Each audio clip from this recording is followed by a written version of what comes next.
Hi, I'm Amanda and welcome to All Access Eats. Some of you may already know me as an actress, a filmmaker, and the daughter of Meatloaf. But what you might not know about me is that I have a passion for cooking. And I especially love cooking for my friends and family. See, I grew up traveling the world on tour with my dad, and some of my earliest childhood family meal memories come from those that we had backstage with Dad's band and crew. And some of my earliest culinary experiences come from learning to cook those comfort foods from chefs all around the world. So I'm here to share some of those stories and those recipes with all of you. So over the holidays, I took a little break from filming, but I definitely didn't take a break from cooking. And while I was cooking all these great family and holiday traditional foods, I really got curious about some of these ingredients and these recipes and where the traditions come from and the history of them. And one of the great Southern American traditions for the new year is black-eyed peas. So I'm going to show you my family's recipe for black-eyed peas today, and we're also going to talk about the history. Where do black-eyed peas come from, and why do we eat them on New Year's? I am really excited to show you guys this. Let's get started.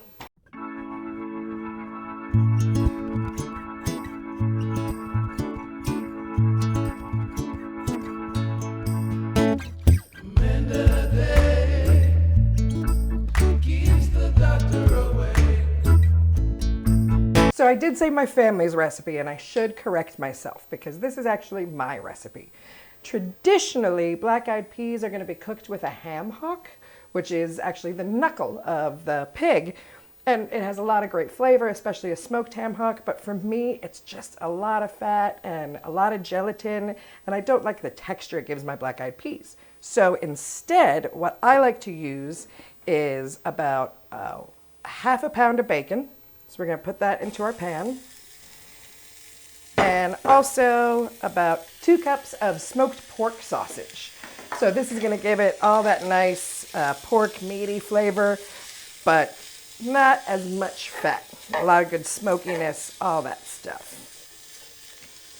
So we're just going to saute these. Normally I would also be doing this in my great big stock pot, and we'd only use one big pot, but I want you guys to be able to see what I'm doing. So I'm going to use this red skillet to saute this up first, and then we'll transfer it over to the stock pot.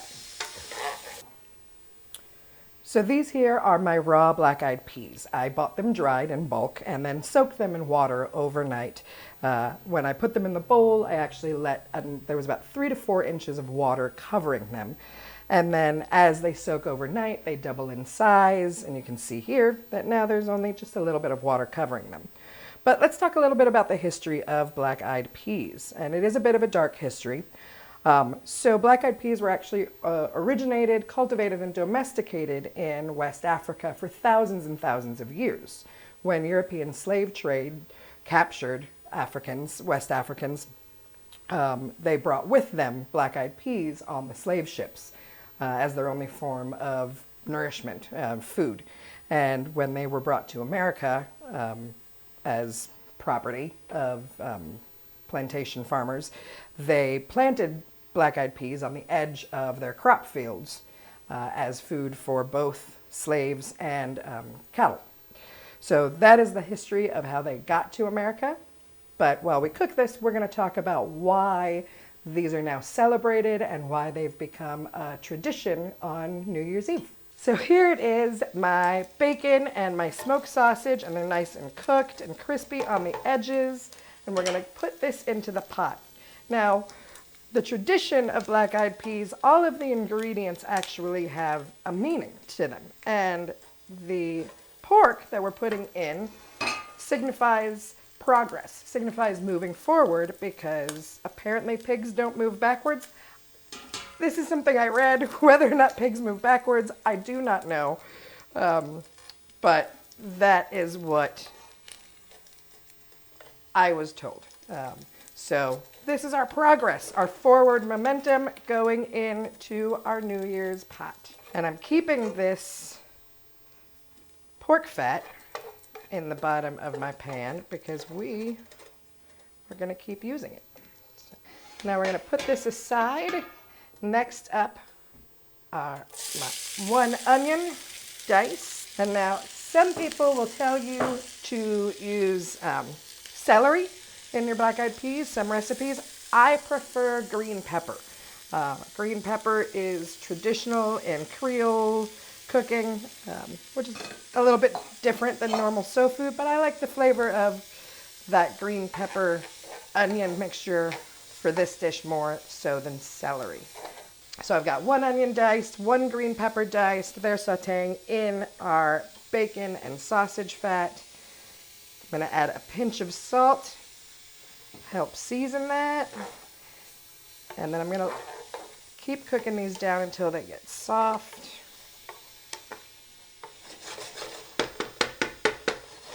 So I talked a little bit about the history of black-eyed peas already as far as their cultivation and domestication and where they come from. But let's talk about why it's a celebratory tradition on New Year's Day. And the very reason for that is because on January 1st, okay. So we talked a little bit about the history and the cultivation of black-eyed peas and their domestication as a crop. So why is it that we eat them, especially on New Year's Day? Well, the answer to that is January 1st, 1863. That's the day that President Lincoln officially announced the Emancipation Proclamation. So black-eyed peas have become a tradition as far as luck, fortune, progression. Like I said, we add the ham for progress. The black-eyed peas themselves, they represent prosperity because they double in size when you cook them. Some of the other ingredients that we're going to add, I'll explain what they signify as we cook them up. All right, so these are nice and soft now. I'm going to add 4 cloves of finely diced garlic. So this here is my homemade Creole seasoning. So in this, I've got smoked paprika, cayenne pepper, onion powder, garlic powder, salt, pepper, and oregano. I'll list all of the quantities of those ingredients in my description below. So all of this is just going to go on in here. And while I'm stirring this up, if you like what you see cooking, please go ahead and give me a subscribe on my channel. So normally this would all be happening in my big pot, and I'm just going to go ahead and add my bone broth. But because it's happening in this little saute pan, I need to deglaze this real quick before I add these ingredients to my stock pot. So here is just about 1 cup. This is a homemade beef bone broth that I made over the holiday. So in the bone broth, I use some femur bone, oxtail, and so in my bone broth, when I make that, and I can shoot an episode of that later, in the bone broth, I put in some femur bone, oxtail, and some short ribs to get a nice combination of fat and meat, and then the collagen that's actually in the bones themselves, lots of minerals, vitamins. There's a lot of really good stuff in those bones. Throw in my aromatics, carrot, celery, onions, some herbs, things like that.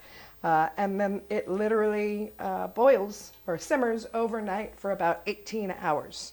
And it is super delicious and really, really healthy and so much better for you than anything that you would buy in a box. Of course, it is time consuming though. All right, so into the pot over here with my sausage and bacon.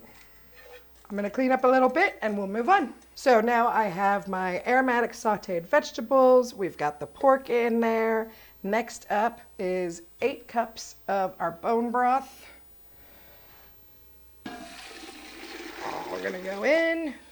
So there's some debate about this next ingredient, even here in my household. My partner, my boyfriend, Chill, says they don't belong. I say they do. Go ahead and weigh in the comments if you want. But next up, I am going to add some collard greens into my black-eyed peas, into my stock. And these are supposed to signify green, wealth, money. I like them. I think they add another depth of flavor. Some people add tomatoes. I don't add tomatoes. All right. There we go. So, and that, just so you know, so normally I would absolutely add fresh collard greens into my pot. I went to 3 different grocery stores. They were not available. So that there was 1 can of pre-cooked collard greens. It was my only option. Please don't hold it against me. All right. So I want to explain a little bit about how the history of black-eyed peas became popular, not just among the black community in the South, but it spread to the whole of all Southern communities. So in the late 1800s, George Washington Carver came along. If you don't know George Washington Carver, he was an agricultural scientist, and he really helped the South out because he realized that all of these farmers were only planting one crop over and over again every year, and they were destroying their soil. So George Washington Carver was like, you're fucking up your soil by only planting one crop and never rotating, so you need to plant some other crops. So he came along and said, y'all need to start planting sweet potatoes, you need to start planting peanuts, you need to start planting black-eyed peas. And that's how they became popular amongst all Southern farmers. All right. Next up is my thyme. Just gonna toss that right in there, some fresh thyme and a couple of bay leaves. We're gonna add a couple more pinches of salt because when I make my bone broth, I don't like to add a lot of salt to it, just all those nutrients. So we're gonna add some extra salt. There we go. Beautifully seasoned. So I'm gonna go ahead and bring this up to a boil and then turn it down to a very low simmer, and I'm gonna let this simmer while I cook up my next dish. All right, so any Southerner, any respectful, decent Southerner who's worth a damn is gonna serve you cornbread with their black-eyed peas. So that's what I'm gonna show you now, is my recipe for a cast iron skillet cornbread. So the very first thing I'm gonna do is pour about a tablespoon of olive oil into my cast iron. I'm just going to make sure that this vegetable oil is really well spread over the whole cast iron skillet, because what this is going to do is going to give it kind of a fried texture on the edges, make it really nice and really crispy. All right, that looks good to me. So now this cast iron skillet is going to go in the oven while I preheat it. So I'm going to set the oven to 425, put this cast iron on the skillet so it's going to get nice and hot for when I add the cornbread batter. And now we're going to start mixing up our cornbread. And I'm not going to lie, there is plenty of debate in various households, regions, states throughout the American South of what cornbread should be, what it should taste like, how dry, how spongy, how sweet, how savory. So this is very much my favorite version of cornbread. By no means is it the only version of cornbread. So I'm going to start up with, this is a packaged cornmeal mix. So that's what I'm using. This is 2 packages of cornmeal mix. It's tradition in my family to use the mix. So I'm sticking to my grandfather with that one. Next up, a little bit more controversial. This is 1 can of creamed sweet corn. So that's going to go in. I like my cornbread personally to be really nice and sweet and almost cake-like. I think it adds a really nice contrast when you're eating savory foods. That's just my preference. So next up, this is 1/4 cup of melted butter. Go ahead and put that in. Next up is our sour cream. Traditionally, I absolutely would use buttermilk. I made a mistake. I didn't check the expiration date on the buttermilk I had in the fridge, but I do have sour cream, and that is a perfectly fine substitution. And we're gonna do 1 cup of that straight into my mix. Next up, eggs. I like 2 eggs. Make sure everything is really nice and mixed up, no pockets of dried cornbread mix. And my oven is still heating up, so it's still heating up my cast iron. I think that looks good and stirred. Now just to wait for the oven to ding at me. So here it is, my cast iron, very hot, right out of the oven. I'm gonna do this carefully so that I don't get too much oil splatter, but you can see how it is smoking. Maybe, I think the camera can see. At least you can hear it sizzling when it goes in. All right, smooth it out a little bit. See how it's frying those edges already? Exactly what I want. All right, this is gonna go back into the oven, same temperature, 425 for 25 minutes. Here it is, my beautiful golden cornbread, fresh out of the oven, super hot. I just want to show you, this is how you know your cornbread is done for sure. So the edges have pulled away. You can see on the top, pulled away from that cast iron, nice and dark brown, and then golden brown on top to a paler gold in the center. And when I stick my fork in the center, it comes out nice and clean. So I know it's done, it's golden, it's beautiful, it smells amazing. Let's cut a slice. All right, there it is, beautiful. Look at that inside with the pieces of corn. I'm so excited to taste it, but not until we bring in our finished black-eyed peas. There you go with all that lovely smoked sausage, bacon. I got the collard greens in there, which, by the way, after tasting it, I'm pretty sure I have swayed Chill, and he now agrees with me. Collards belong in black-eyed peas, folks. That's not necessarily the consensus. All right, I'm gonna get me some butter. Oh, and not sweet tea. Always, always sweet tea. Put some butter on this cornbread. Oh, look at how soft and fluffy. Oh, it's falling apart. All right, we'll figure that out. My butter's too cold for my cornbread. Give it a second. All right, let's taste these, how they taste. I'm so excited. And tradition has it that you're supposed to eat 365 individual black-eyed peas on New Year's Day so that you have 365 days of prosperity and progression and wealth and all of those, and good luck and all those wonderful things. Got a really lovely consistency and flavor in the beans themselves. They've soaked up all that delicious bone broth. The kale is really nice green, adds a little crispness to it. And then we've got the smoky sausage and the bacon, adding just more umami flavor in there. And then finally, I've got just a little bit of kick on the end from that paprika and the cayenne pepper that I added. So delicious, all of the flavors. And I gotta get a bit of this cornbread too.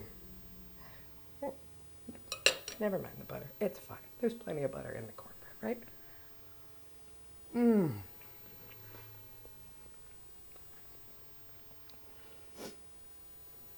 It's sweet, but not too sweet. We didn't add any more sugar to it, but we get that sweetness from that cream corn. It's soft, it's warm, it goes perfectly. The sweetness and the smokiness are all coming together. Such a great, wonderful dish from ancient cultural traditions to dark history to a celebrated tradition that signifies progress. So I hope all of you have a very happy new year, and I hope you all see progress and prosperity and good luck this year. Thank you so much for watching this episode of All Access Eats.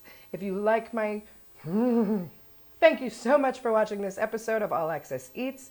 If you like what you see, please subscribe to my channel. Let me know what you think in the comments. Let me know about your cornbread debates, your black-eyed pea debates. I want to hear about it. I will see y'all next time for another episode of All Access Eats with more stories and recipes from the road.